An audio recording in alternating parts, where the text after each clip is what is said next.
everyone, so here we are. Just want to quickly show you some of the equipment we do need for Mount Denali in Alaska. So one of the pieces of it that is really important is your boots. So you definitely need something that is fully waterproof, that it's warm, and I choose to go with the Scarpa Phantom 6000. So these boots got a really good deal online for them. Amazing boots, really warm. I've tested them at -30. I was comfortable. So there's the outside shell, as you can see, so that will zip here, and then you lace it, and then inside you do have that nice insulation layer as well. So these boots are actually pretty warm, pretty comfortable, and quite light for what they are. So this is my boot system, and then here we have some hover boots, some camp booties. So these are actually pretty warm. I've used them at -30. Went to camping, no socks, and it was really warm. So these will be really comfortable once you get out. When you come back to camp after a really long day, make sure your feet are warm. You want to dry them before and then put your feet in there, and that's just going to help with the swelling and help your feet relax as well. And then for days that it's really cold, especially probably for a summit day, I do have these 40 below over boots, and these will add another probably 10 degrees to my boot system. So it fits on tight, but it's what it's supposed to be, and then my crampons will just fit on top of everything. So this is for my boot system here. And then over here, lots of different jacket, as you can see. So we have a black soft shell here, so that's just going to be worn over my upper base layer. And then I do have my blue here Gore-Tex Arc'teryx jacket, so that's waterproof, windproof, really good strong layer. That's the Alpha SV I'm going to wear. And then I do have another Arc'teryx jacket. It's the Atom AR jacket. So that one is more of an extra insulation on top or underneath the shell. And then that big orange pumpkins here, that's my big parka. So that one is made up for 8,000 meter expedition. Really cold weather. It's pretty much like a sleeping bag, so it takes quite a bit of space, but it's really warm. And you know what, the best part is the three of us, Patrick, Christopher, and I, will have the same jacket, so without even talking about the same jacket. So that's going to be pretty fun. We'll be the Canadian pumpkins. So these are all the jackets I'm going to be wearing, and you have to make sure you have good layers, good quality layers, because the weather on Denali can be really intense. Right now we were looking at still the summit temperature is between -30 to -40, 50, sometimes even colder. So good equipment, light, durable is what you're looking for. And then here, simple layers. So these are my summit socks. So you have to make sure you have a dry pair of socks that you're only going to wear for the summit. So make sure they're not humid, cold, or anything. Make sure your boots are nice and dry, and keep your liners in your sleeping bag at night to make sure everything is nice and dry for summit day. Got an extra 3 pairs of socks here, different thickness for different temperature, and then some underwear. So it looks like nothing, but these are all merino wools piece of equipment, so pretty expensive, but really probably the best gear you can wear. It's light, it's warm, it also breathes really well, and helps with others as well. So we won't take any shower for about 3 weeks, so it's gonna be interesting in the tent. So you have to make sure you have really good gear that breathes and everything. Now moving on to bottom layers. So we have my warmest layers here will be these North Face insulation pants made of Primaloft. So I'm gonna wear these on top of all my soft shell pants, long johns, and I also have a pair of Arc'teryx hard shell pants, so to go with my jacket in case it's windy, rainy, snowy. These will protect me and keep me warm.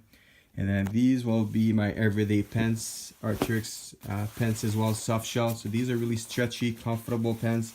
Some have some kind of waterproofness to it. And these will go either with some long johns, so depending on the weather. So these are the Icebreaker 200 long johns, and I have another pair of thicker MEC long johns, so I can wear these two plus these I'll wear every day, and then those 2 layers. So that will be for my lower bottom to keep me warm. Probably wear all of this on summit day. And then upper body, you can see there's not too much, so I do have that hoodie here with a zip, and then that really light color long sleeve top is for lower glaciers. So even though it can be really cold in summit, we can have some plus 30 degrees, plus 25 on the lower glacier, but you want to make sure you keep your full body covered. The sun is really, really strong when you hop high like that in the mountain, and the sun will reflect on the snow as well. So you want to make sure you cover everything. So that's for the lower bottom, and then I have just a t-shirt icebreaker as well. Now moving on to protection, hats and gloves. So you can see I have quite a bit of layers here. So I have one pair of light glove here. These I'll pretty much wear every day right here.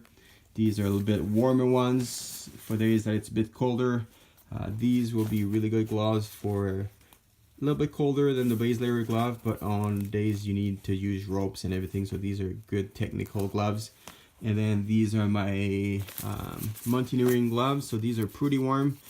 They are the Marmot Ultimate Glove. And then here we have the Outdoor Research Altitude Mitten. So these are really, really warm. So there's another insulation inside, and then the outside is made of Gore-Tex. So it's pretty warm, really waterproof. And these have been used on pretty much every big mountain in the world. So these are really warm, the warmest you can get. And that's my beautiful flappy hat. So it looks great. Probably not as Melanie said, but it's good for protection. It's going to protect all my sides. So you want to make sure, again, because the sun is really warm, that you protect every single piece of skin. We'll also have nose protector for the sun, 2 different toques, some buffs, full face mask when it's really cold. So, and these will be worn with my goggles. I have another face mask here. So that's all for upper body, head, and then we have some hand warmers here, my helmet, which I'll use every day, and then I do have a GoPro attachment on it. And here we have sleeping system. So you do want to make sure you have a really good sleeping bag. Sleeping bag will be in the tent, will be probably the only place we'll be able to get some warmth when it's really, really cold. So even in June, as I said, on Denali, it could be minus 30 or colder. So you never know, the weather is pretty unpredictable on that mountain. So we're gonna start with a foam. So that's just a simple Thermarest foam here. So that one will go first on the ground. So that will reflect the heats here. And then I do have another inflatable Thermarest. So these are pretty amazing. They're the Thermarest Neo Air. So they're really light, a little bit of an insulation layer in it. And then I do have a little bit of a yeah, so these are great, really good mattress here. And then for my sleeping bag, I decided to go with this one, and I got a pretty good deal on there with it. It's a Feather Friend Snow Goose -40 sleeping bag. So I was confused.